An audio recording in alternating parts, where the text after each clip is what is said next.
Muy buenas tardes, tengan todos ustedes aquí en Conversando con Orfe, programa número 60 y programazo, ¿eh? Hoy tenemos un gran maestro, un gran escritor, una gran persona. Aprovechamos, por supuesto, sigue escribiendo libros.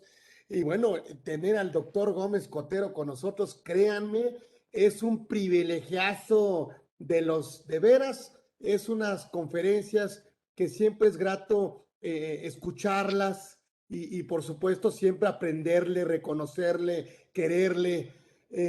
Bueno, abogado egresado de la Escuela Libre de Derecho, con especialidad en amparo por la Universidad Panamericana, doctor en Derecho por la misma Universidad Panamericana, tiene un segundo doctorado por la Universidad del País Vasco y bueno, es coordinador junto con el doctor Luis José Béjar y miembro del comité editorial de la colección de libros Vía Tributaria, editado por la Universidad Panamericana y Thomson Reuters do Fiscal, que también es mi casa editorial, responsable junto con el doctor Luis José Béjar de los conversatorios Vía Tributaria organizados por mi escuela mater, la Universidad Panamericana.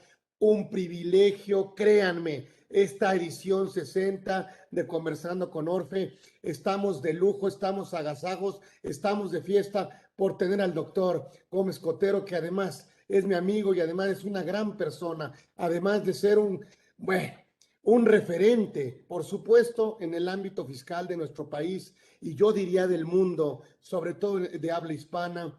Tener al doctor José de Jesús Gómez Cotero, créanme, es un agasajo, es un privilegio en este gran programa que hemos preparado para ustedes y que por supuesto él siempre, siempre muy generosamente, así como es él, siempre acepta nuestra invitación para obviamente, bueno, pues destacarnos con su excelentísima presencia para poder estar con nosotros y platicar. Pues no solamente de este libro, la verdad es que hablar con el doctor Gómez Cotero podríamos hacerlo todo el día, créanme, pero bueno, pues por supuesto, obviamente tendríamos que preguntarle el tema de la globalización, su impacto en la materia fiscal, el tema de precios de transferencia, que no solo es un referente, sino es su pasión, y no solo es solamente su expertise, por supuesto. Sin embargo, bueno, pues se ha dedicado muchísimo, no solo como académico, catedrático e investigador, sino también como consultor de empresas. Pepe, amigo querido, bienvenido aquí a tu casa, ya lo sabes, no vienes como invitado, vienes como anfitrión y vienes a adornarnos este programa que hemos preparado y que hemos esperado, por supuesto, con muchísimas ganas y con muchísima felicidad de que estés con nosotros compartiendo este talento que tanto te caracteriza, tu profesionalidad, tu ética, sobre todo este prestigio moral y profesional que a lo largo de estos años, bueno, pues has llevado, has mantenido y que por supuesto trascenderá. Gracias, Pepe. Te aprecio mucho. Gracias por estar aquí. Estamos en Conversando con Orfe. Estamos en todas las redes. Estamos en Facebook. Estamos donde quieran. Aquí estamos. El doctor Gómez Cotero está con nosotros. Bienvenido, Pepe. Al contrario, gracias a ti, Carlos. Buenos días a todo el mundo, o tardes ya, y aquí a tus órdenes para platicar ahora del tema de los precios de transferencia y su impacto en la globalización.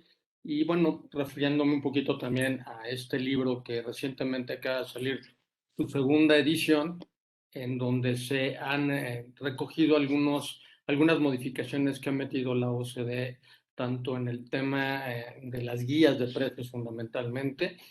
Y bueno, la importancia simplemente del tema habría que destacarla, que uno de los puntos muy relevantes de la reforma fiscal para 2022, al menos de lo que se vislumbra de la iniciativa que ya circula, es un cambio muy importante y muy impactante precisamente en el tema de precios de transferencia. Entonces, eso te puede, digamos, dar luz de la trascendencia que va a tener el fenómeno a partir del siguiente año, del 2022. Y bueno, pues tú dime cómo que platicamos o cómo platicamos un poco del fenómeno, si quieres, de los precios. Evidentemente es un fenómeno de la globalización, que la globalización no es otra cosa más que el que las empresas actúen ya más allá de un, digamos, terreno estrictamente nacional, sino que entran a hacer operaciones de carácter internacional. Y evidentemente eso genera una inquietud para las autoridades fiscales porque se dan cuenta que a través de operaciones, algunas de ellas artificiales, se envían utilidades a otros territorios, en particular pudieran ser paraísos fiscales. Y entonces empiezan a buscar mecanismos para combatir este fenómeno, para tratar de evitar, o si no que se envíen, digamos, que salgan recursos hacia el extranjero, sí que por lo menos las operaciones que celebren partes relacionadas se den bajo un principio que se conoce como el principio de arm's length, que sería traducido algo así como el principio de precio justo de mercado. Lo que significa que, digamos, tú en tus operaciones con tus partes relacionadas les des el mismo tratamiento que le darías a cualquier tercero. Es decir, que no manipules tu precio con tus partes relacionadas. Y a partir de ahí había que decir que una condición importantísima, casi sine qua non, para que se dé la figura de los precios de transferencia, tiene que ver precisamente con la relación o la existencia de partes relacionadas. La ley y los criterios de la OCDE básicamente se refieren a tres modos o formas en donde tú te puedes relacionar, que serían lo que es tenencia accionaria, digamos, accionistas de una empresa y otra. El segundo elemento, la segunda forma de tener partes relacionadas sería a partir del control administrativo, donde los órganos de dirección o de administración de las empresas son los mismos. Y el último, que es quizás un poco más complejo de a veces identificar, que es el famoso control efectivo, que pudiera darse en el caso de que seas el único cliente o el único proveedor, en donde de alguna manera tienes la capacidad de decidir cuál es el precio en el que se pactan las operaciones. Fundamentalmente eso es a lo que se refiere la figura. O sea, ¿por qué partes relacionadas? Bueno, porque lo que busco es evitar que se dé esa manipulación a los precios para efecto de que transfiera las utilidades de un lugar a otro. La razón lógica por qué voy a transferir utilidades entre mis propias empresas, pues obedece a donde la carga tributaria sea menor.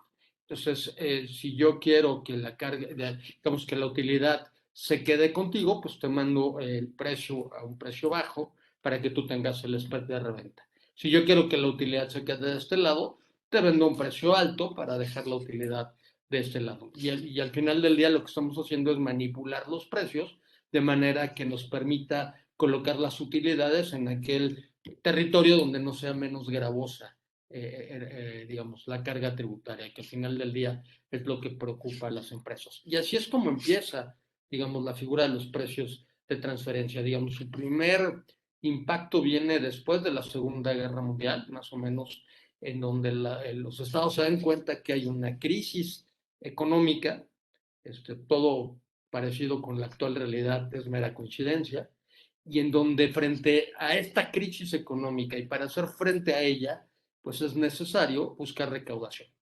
Y es una figura que su objetivo fundamental es buscar recaudación. Por eso te decía yo al iniciar la charla que si analizan el paquete para 2022 van a ver la importancia del tema de los precios de transferencia. Simplemente habría que comentar que el estudio de precios de transferencia, que al menos como está el texto hoy, solamente es aplicable a operaciones con empresas residentes en el extranjero, para 2022 de pasar la reforma o la iniciativa, el estudio va a ser obligatorio para todos los contribuyentes, es decir, para todas las operaciones, sea con residentes en el extranjero o sea con empresas domésticas. Con dos particularidades. La primera, si no tienes estudio, tu partida podría no ser deducible. Y la segunda que viene ahí también en la iniciativa es que si no tienes el estudio, tendrás una infracción, pero con la particularidad de que es una infracción agravada. Y entonces la multa se te va a incrementar.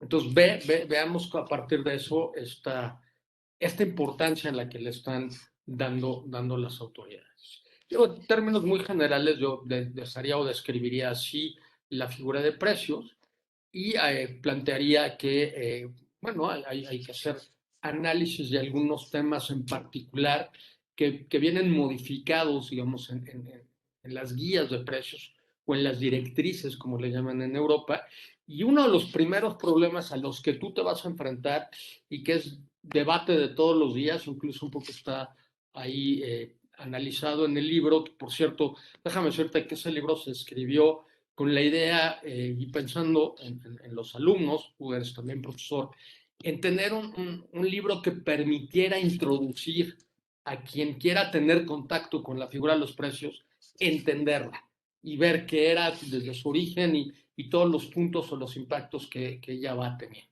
Por supuesto, no busca ser un tratado doctrinario, simplemente es una herramienta que sea útil para quienes quieren conocer el tema. Y ese es el objetivo fundamental. Tú como profesor lo entiendes perfectamente bien porque finalmente digamos, darle los primeros pasos, la guía a los muchachos o a quien sea para poder introducirse en el tema.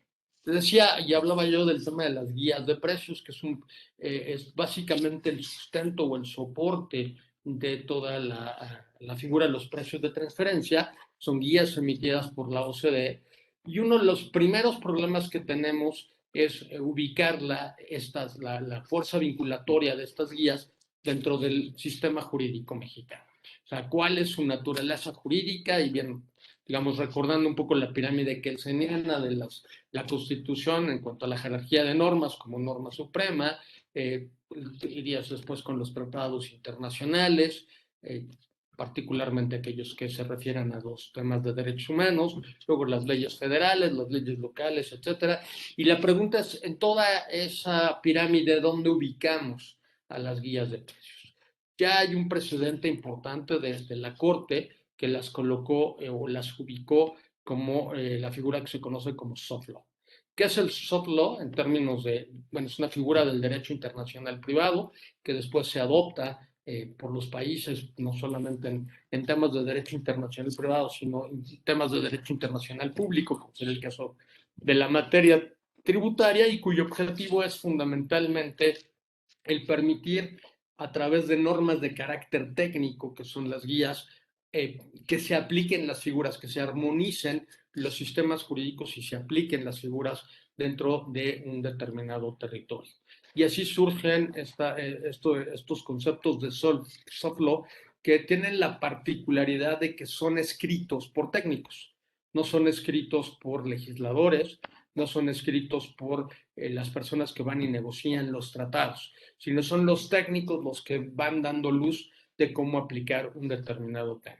Por supuesto, el soft law no solamente aplica a la materia tributaria, lo hago referencia a él porque es el tema que nos importa para efectos de las guías de precios, que es su naturaleza jurídica, y ahí propiamente, y si lo quisieras ver muy simplistamente, es una especie de manual, digo, un poco más complejo, pero es una especie de manual que me dice cómo aplicar los métodos de precios de transferencia, los 6 métodos que están establecidos en el artículo 180 de la ley del impuesto sobre la renta. Las guías tienen casos, son a veces casuísticas, te explican cómo, digamos, apreciar una determinada operación, cuál de los métodos utilizar, hay que analizar la regla del mejor método, que también se recoge en la ley del impuesto sobre la renta mexicano, que ojo, y aquí será todo un debate, si la regla del mejor método significa el método que dé más recaudación o el método que dé menos recaudación. Si eres el contribuyente buscarás la segunda posición, si eres la autoridad buscarás la primera. Sin embargo, las guías te dan luz y te dicen el mejor método es aquel que analice mejor tu operación. Y entonces habrá que entender cuál es la operación que estás realizando, ver los factores de comparabilidad. Como decíamos, se trata de que tú con tus partes relacionadas pactes tus operaciones bajo el principio de precio justo de mercado y para definir ese punto tendrás que compararte en lo que se conoce como operaciones comparables que pueden ser realizadas por terceros. Hay fundamentalmente 3 tipos de comparables que dan mucha lata. Los comparables internos, que es tu propia información en tus operaciones con terceros que no son tus partes relacionadas. Ahí, pues esa es la información que tú tienes, es difícil cuestionarla porque es tu misma información. La segunda es los comparables externos, que tienen que ver con partes que hacen una misma operación que tú, pero digamos, ahí la clave es tener información o la información de esos terceros, lo cual no siempre es accesible porque puede ser considerada información confidencial. Sin embargo, bueno, si hay información pública, de repente hay empresas que cotizan en mercados bursátiles y tienen que publicar información financiera para seguridad de los inversores y a veces se toma esa información para tener, digamos, los elementos que te permitan conocer cuál es tu estructura de precios o cómo construiste tu precio. Eso es digamos, la segunda forma de comparables. Y la última se refiere a los comparables, digamos, que tiene la autoridad, se califican como secretos, que los ha obtenido a lo largo del ejercicio de sus facultades de comprobación. En este caso, la figura se incorporó en México en el año 97, o sea, ya tenemos un buen rato con ella, y evidentemente eso a la autoridad le ha permitido tener información suficiente que puede utilizar en lo que se conoce como comparables secretos para ver si tu operación está siendo correctamente determinada bajo el principio de arm's length. Hay fundamentalmente 5 factores de comparabilidad que son los que tendrás que evaluar. Están en la propia ley del impuesto sobre la renta, en la fracción novena del 167, que son las obligaciones que tienen las empresas, perdón, del 97, y básicamente son los activos, las funciones y los riesgos que cada quien hace, la parte también de los contratos, que es muy relevante, factores económicos que puedan influir. No es lo mismo que tú hagas una operación, ya no solo riesgo país, ¿no? Digamos, si estuviéramos hablando de que hicieras una operación hoy en Afganistán, con la situación complicada que tiene, pues obviamente el riesgo país es muy delicado. Hoy ese mismo problema de riesgo país yo lo aterrizaría incluso a una situación de riesgo región, particularmente en México. No es lo mismo celebrar una operación aquí en la Ciudad de México, a pesar de todos los problemas que tenemos, que hacer una operación en zonas de altísimo riesgo que son públicas y notorias, y eso por supuesto impacta de alguna manera en el precio. Si eso tú lo puedes justificar a la hora que defines tu precio, bueno, se vale, y entonces eso determina la correcta aplicación de tus precios de transferencia. Eso es, en términos muy generales, digamos, cómo funciona la figura.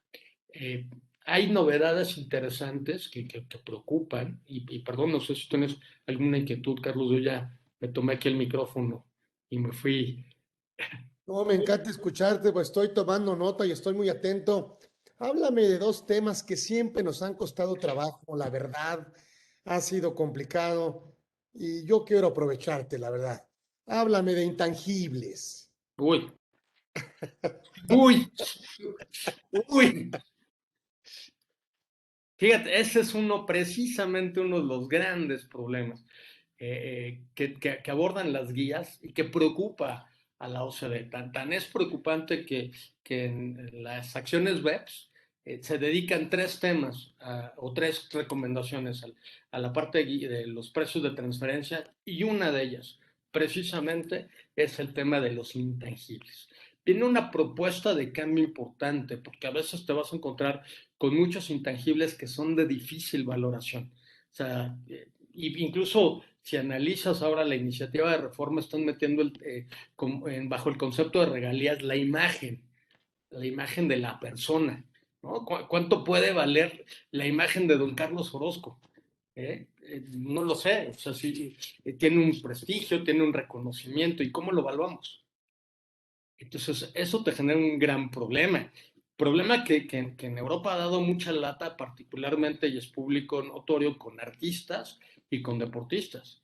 Incluso que han tenido que enfrentar procedimientos penales, porque lo que hicieron fue transmitir precisamente esos derechos de imagen a empresas que están en paraísos fiscales, que son las que están cobrando fundamentalmente todas las regalías por la explotación de su imagen. Entonces, eso es un tema que está preocupando en el mundo. Las guías de precios de la OCDE hicieron un cambio, dan un giro muy importante precisamente en el tema de intangibles, ya no restringen su definición, la dejan mucho más abierta porque habrá cosas que puedan calificar como intangibles. Imaginemos que tú tienes en tu empresa una concesión del Estado para explotar o para construir una determinada actividad pública. Bueno, eso es lo que vale de la empresa.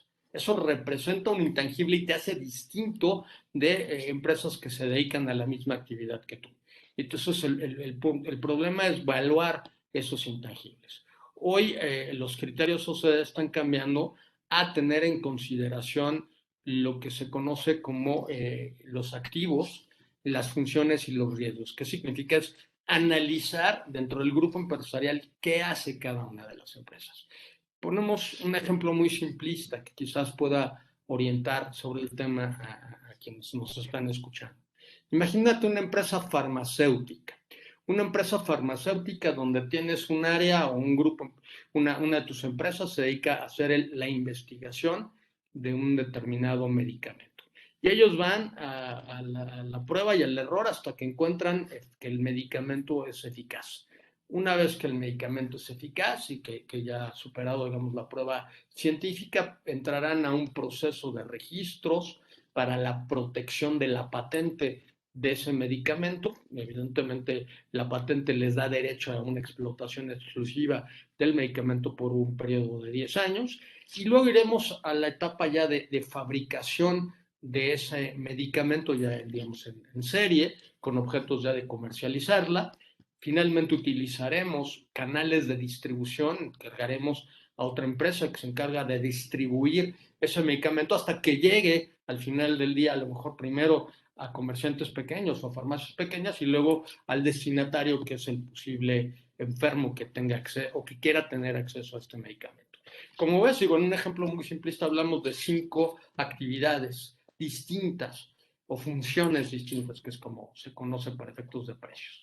Entonces la pregunta es, bueno, al final eso te va a generar una utilidad global. Hay digamos, un pastel, llamémosle así, un pastel de utilidad. ¿Y cómo repartimos ese pastel de utilidad? Eh, ¿Cuánto le debe tocar a la que fabricó el medicamento o a la que hizo la parte de investigación y desarrollo del medicamento? ¿O qué es más importante, el que tiene la distribución y que te permite que llegue al consumidor final? ¿O a lo mejor es más importante el que tiene los derechos de propiedad del intangible? Que ojo, también en el tema de los derechos de propiedad hay un cambio radical, porque se usaban juegos a través de contratos para manipular al propietario y lo ponías en un paraíso fiscal y decías, no, a ver, espérame, vamos a diferenciar entre el propietario jurídico, el propietario legal y el propietario económico, que es quien tiene realmente, digamos, el rendimiento de este medicamento en el ejemplo que estamos viendo o en el intangible. Entonces, ¿eso a qué te lleva?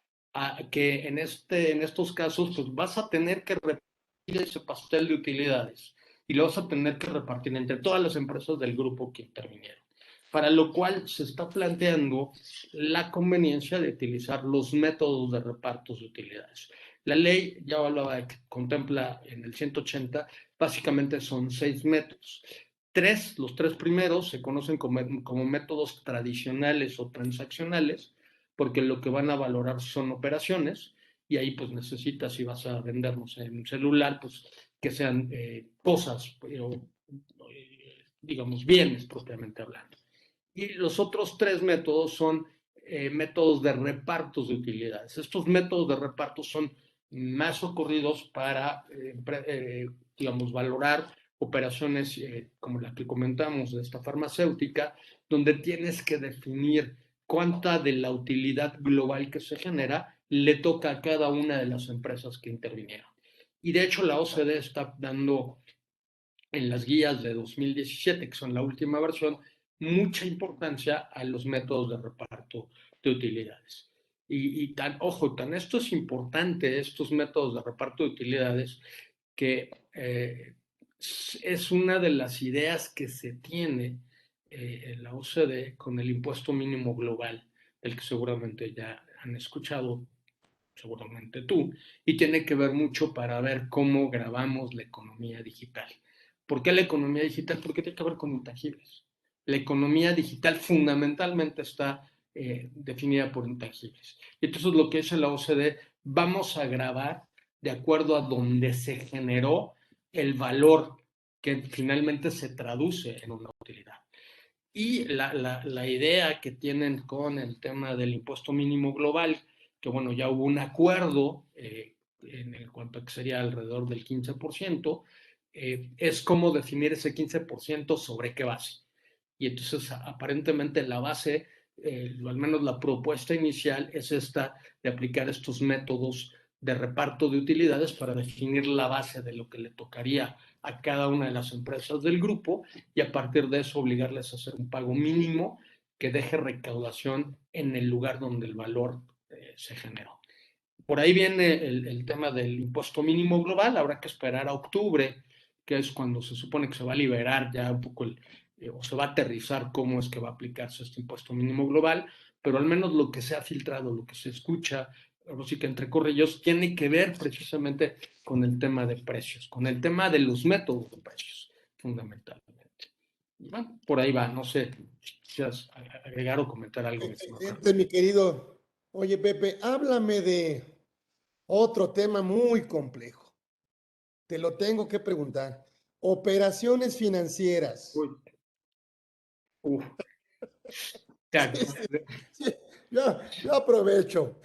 no, de acuerdo contigo. A ver, fíjate, tan es un tema tan relevante que, como te decía hace un momento, las guías de precios se actualizaron en el año de 2017. Que, bueno, ya están en el libro, ya están referidas a él, que la primera edición salió antes de este cambio. Pero tan es importante el tema financiero que el año pasado salió un adendum o un anexo a las guías, precisamente para abordar el tema de las operaciones financieras. Salió, si no me falla la memoria, en agosto del 2020. Más o menos, digo, hablando un poquito de memoria. Pero es muy reciente.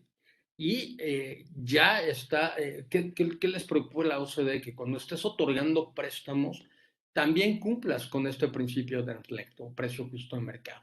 Y ojo, el concepto ya no nada más va al precio que pactemos tú y yo por el intercambio de un bien o de un servicio, ¿no? Ahora va a la forma en que nos estructuremos como grupos empresariales.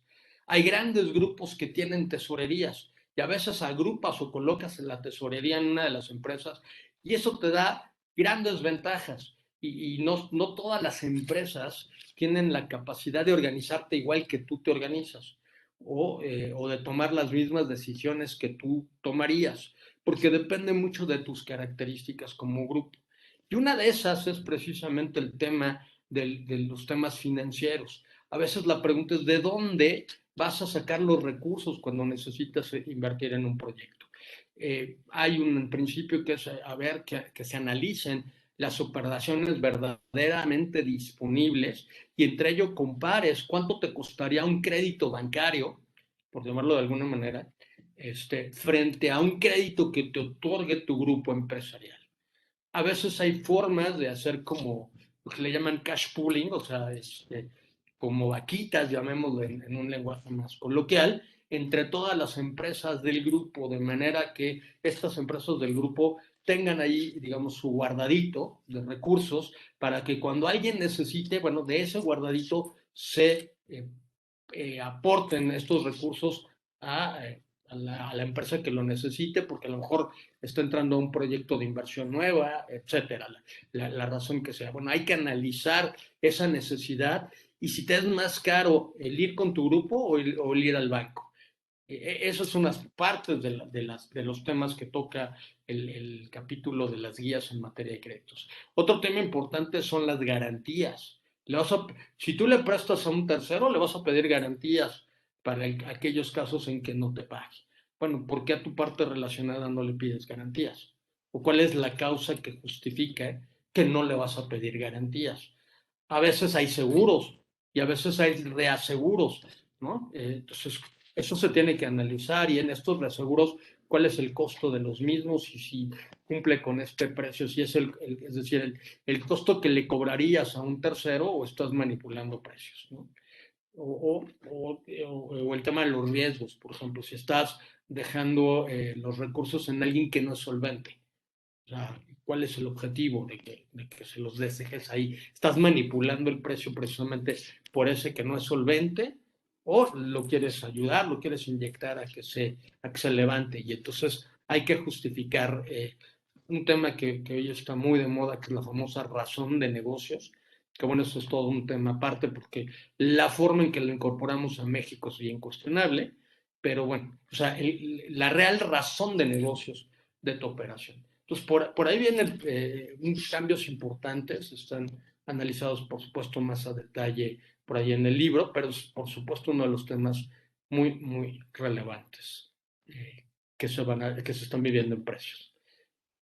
Háblame, mi Pepe, por favor, aprovechando, mi querido doctor. Reestructuras empresariales. Sí, también es un tema que preocupa. Ojo, aquí es importante comentar algo.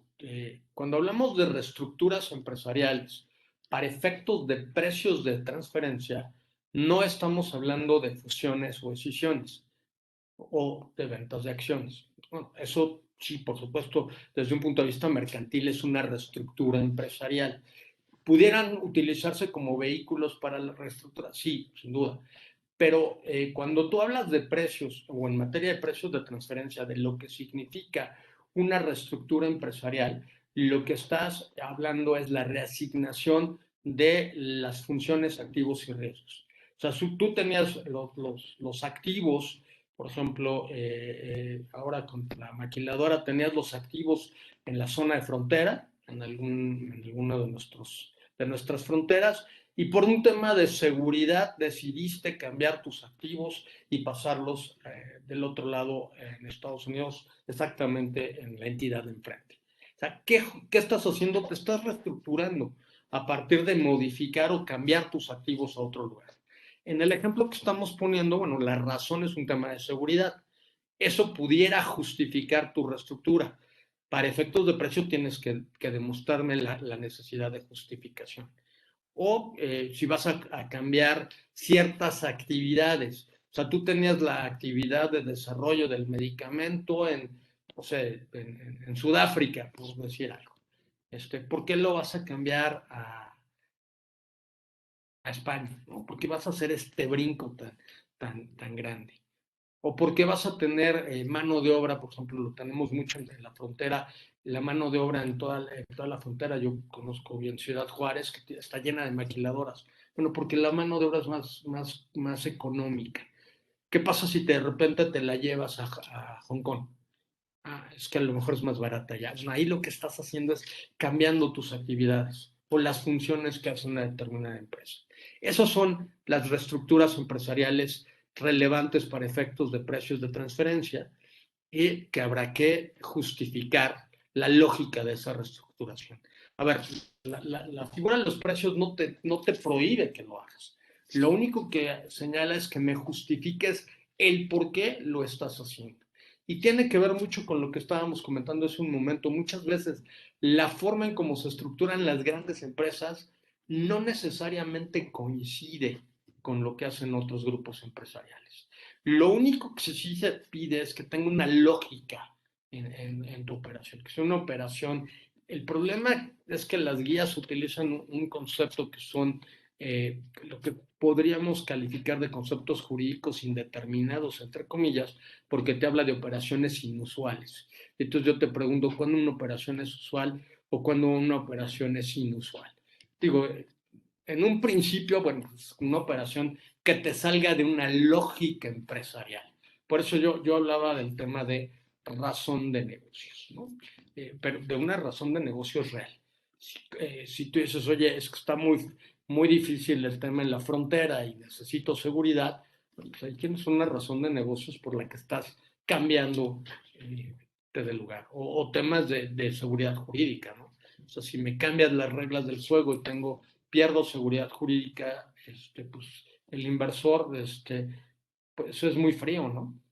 Simplemente mueve el dinero donde el dinero le dé seguridad, ¿no? O sea, él no va a tener, valga la expresión, sentimientos, ¿no? Va a tomar decisiones muy frías, ¿no? Yo recuerdo alguna vez algún chileno profesor nos decía, cuando le preguntábamos por qué había funcionado el modelo chileno, y nos decía, pues mira, el inversor va a preferir sacrificar rendimiento si lo que ve es riesgo en su seguridad en la inversión. Entonces va a preferir moverse, aunque le des alto rendimiento. Si no tiene seguridad en la inversión, no se va a quedar, no va a invertir contigo. Entonces, esas son razones que te generan, digamos, reestructuras empresariales a efectos de precios de transferencia. Sí, yo creo que podríamos aprovechar para que, ya lo comentaste un poco, pero yo creo que sí valdría la pena este tema en relación con este impuesto mínimo global, mi Pepe. Bueno, a ver, lo que pasa es que como platicábamos mucho, digamos, en la economía digital actúas primero con activos intangibles, que es básicamente una de las herramientas muy importantes de la economía digital, por un lado.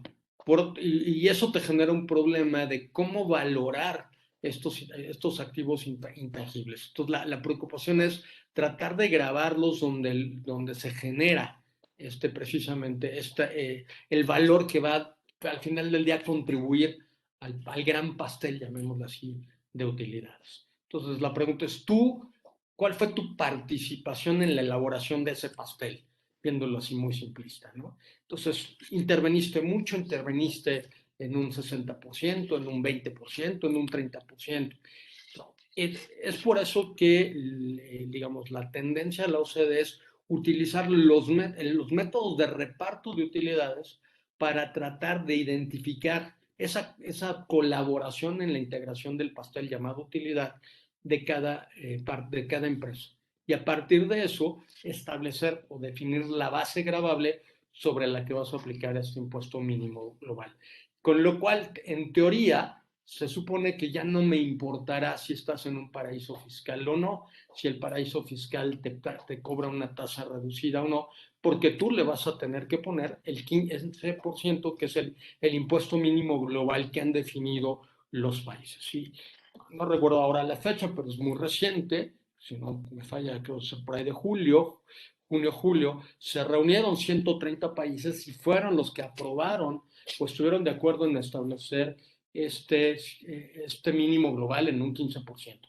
Incluso recuerdo haber visto algún WhatsApp, no recuerdo si en el grupo de WhatsApp que tú tienes o en algún otro, pero de un mensaje del entonces secretario de Hacienda, don Arturo Herrera, que decía, estoy en la reunión de la OCDE y los países adicionales y acabamos de lograr algo que era, digamos, un triunfo a nivel internacional, ponernos de acuerdo en que sí va el impuesto mínimo global. Por supuesto, hubo algunos países que no están muy de acuerdo, entre ellos Dinamarca, porque pues ellos dicen, pues yo con el 12% que les cobro funciono muy bien, tengo lo suficiente para sacar mi recaudación para enfrentar mi gasto público y pues ¿por qué tengo que subirle a ellos si les va el efecto al revés, ¿no? En vez del 12 les vas a incrementar 3 puntos porcentuales y eso pues evidentemente puede generar no una situación de aceptación por parte de las empresas que están ahí. Pero bueno, la posición a nivel global es, oye, ya, dejemos de competirnos entre nosotros, lo que se conoce como prácticas fiscales nocivas, en donde hay una rebatatinga entre los estados para ver quién jala inversiones, y uno de los atractivos que te ofrezco es reducirte las tasas de impuesto, lo cual se está provocando o está traduciéndose en un problema de recaudación para los estados. Si a eso tú le agregas el hecho de la pandemia que le vino a pegar a la economía, pero la economía mundial, pues es parte de los análisis que hoy se están haciendo para buscar cómo reactivar esta economía. Hay países que apoyaron a sus empresas, hay otros países que tomaron caso mexicano, es decir, yo no ni me endeudo ni le meto apoyo a las empresas, pero también necesito recaudación. Entonces ahí me parece que se están yendo a la decisión que todo el mundo está haciendo.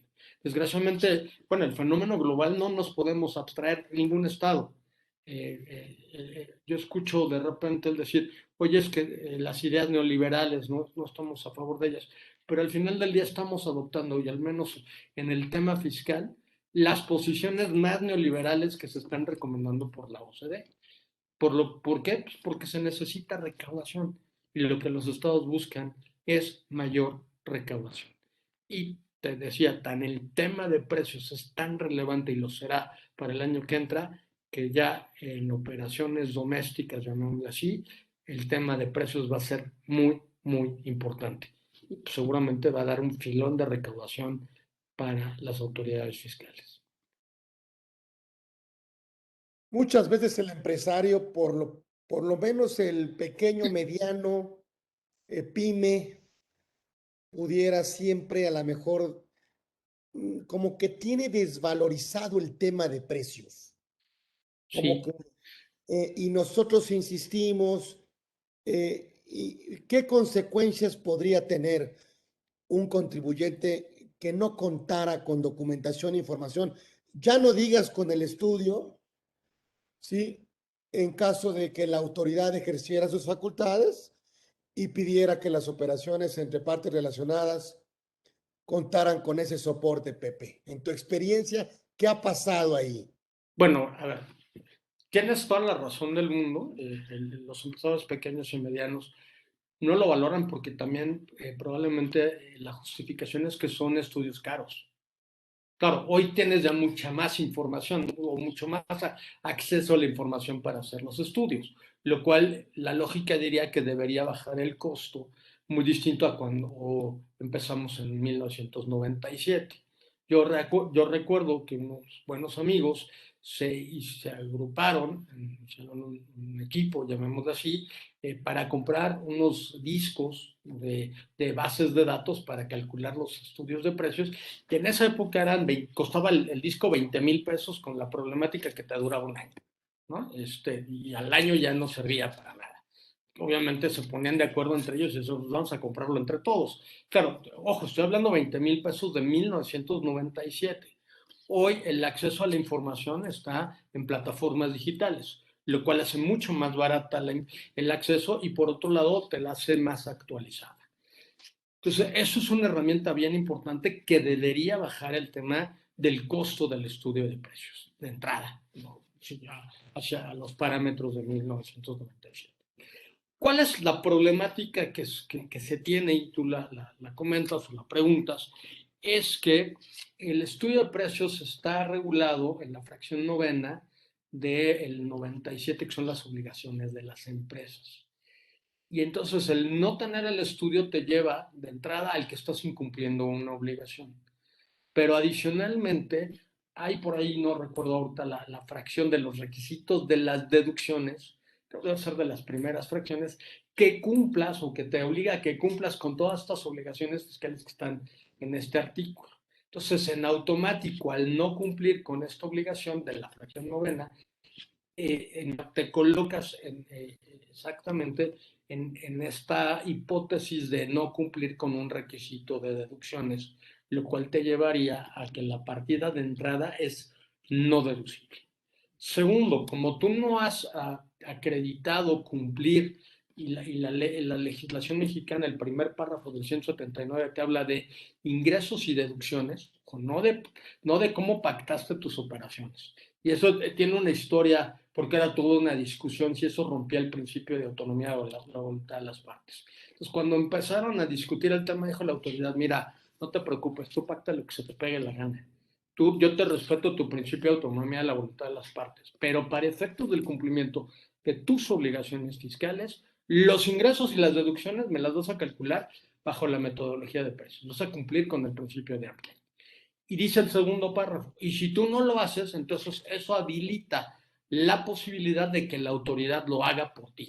Entonces yo, autoridad, voy a determinarte cuánto debería ser el valor de tu ingreso o de tu deducción en una operación con tu parte relacionada. Y aplicará todas las reglas de precios. El problema es que cuando ya lo hace la autoridad, lo va a determinar en un crédito fiscal.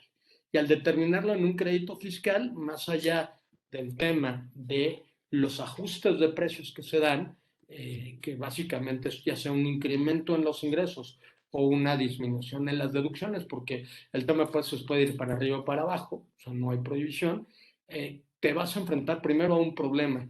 Si es una operación internacional, que la acepte tu contraparte, tu parte relacionada, perdón, y la autoridad del otro estado.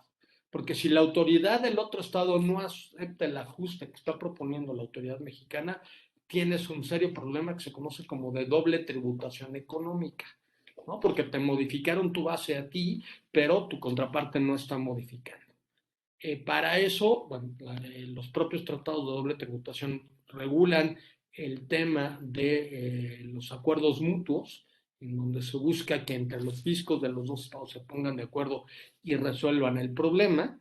Este, ojo, siempre y cuando logres que lo resuelvan, que la única obligación que tienen en términos de los tratados es de sentarse a platicar, pero no que lleguen a un acuerdo.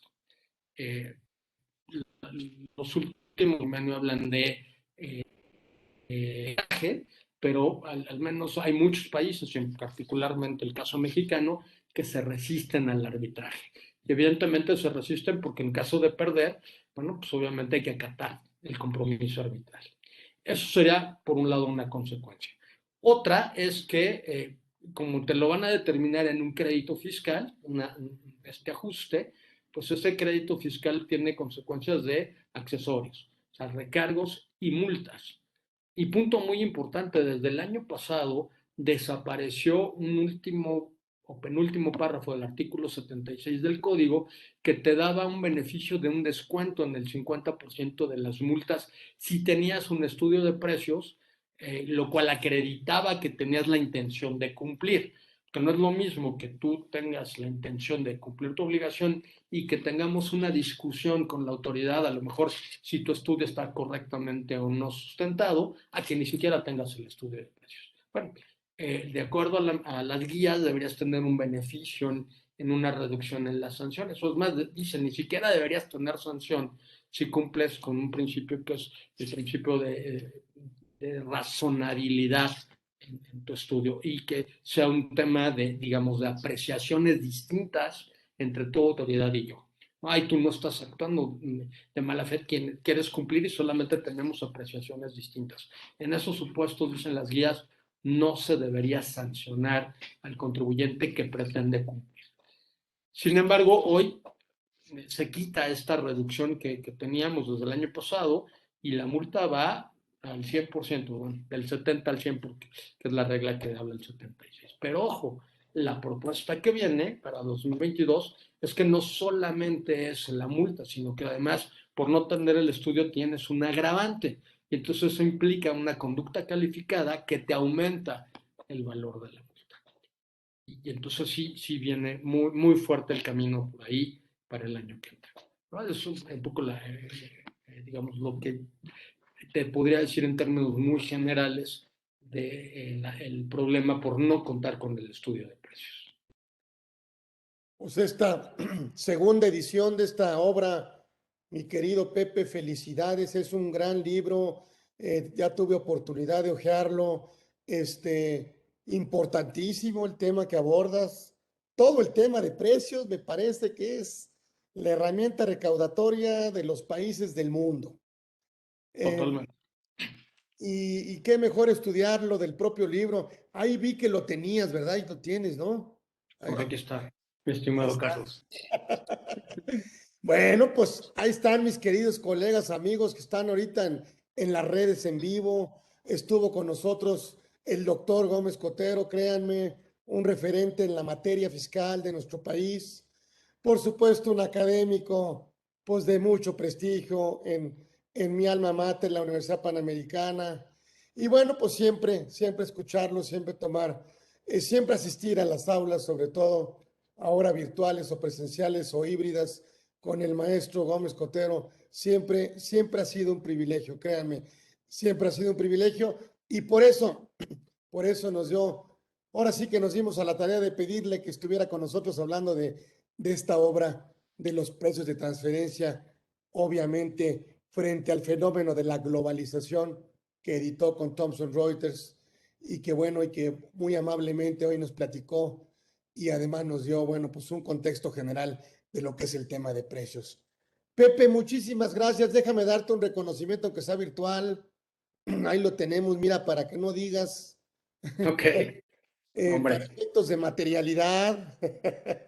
¿Eh? Oh, Aquí está un reconocimiento virtual, pero sobre todo el reconocimiento es que tienes todo nuestro cariño en la comunidad Orfe y por supuesto no vienes de invitado, sino que estás como anfitrión. Es tu casa.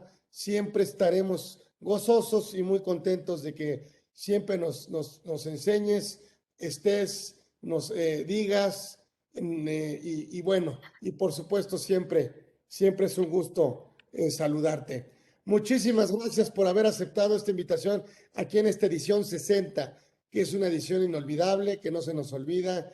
Y bueno, pues va a quedar grabado, por supuesto, y siempre con todo nuestro agradecimiento y todo nuestro reconocimiento. El maestro, el doctor, ¿sí? José de Jesús Gómez Cotero estuvo con nosotros aquí en esta edición 60 de Conversando con Orfe, al cual le agradecemos y lo seguiremos, créanme, si él nos lo permite, lo seguiremos invitando muchas veces más, muchas veces más. Gracias, Pepe. Gracias a todos los que se metieron. Nos vemos próximo miércoles aquí en Conversando con Orfe en una más de otra edición. Me despido de ustedes y bueno, pues le agradecemos nuevamente. El doctor Gómez Cotero estuvo con nosotros. Gracias, gracias, Pepe. Gracias a todos. Gracias. Nos vemos. gracias a ti, Carlos. Hasta luego. Buenas tardes a todos.